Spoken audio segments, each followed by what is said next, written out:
Year na kasi kami, former council din naman kasi ako before. So, twice din yon. Sana lang, gusto ko lang sana doon sa mga susunod na magiging council, sana maging mas responsible kayo kasi ang council hindi lang siya basta isang council na pagpadagdag sa resume.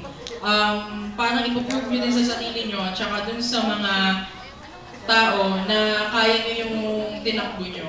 And tsaka sa LCS, sana thank you. Thank you dun sa gagawin niyang presentation. Nagulat kami, kunyari. Na thank you kasi first time to, kung di ako nagkakamali, first time na may gumawa ng AVP para sa mga fourth year.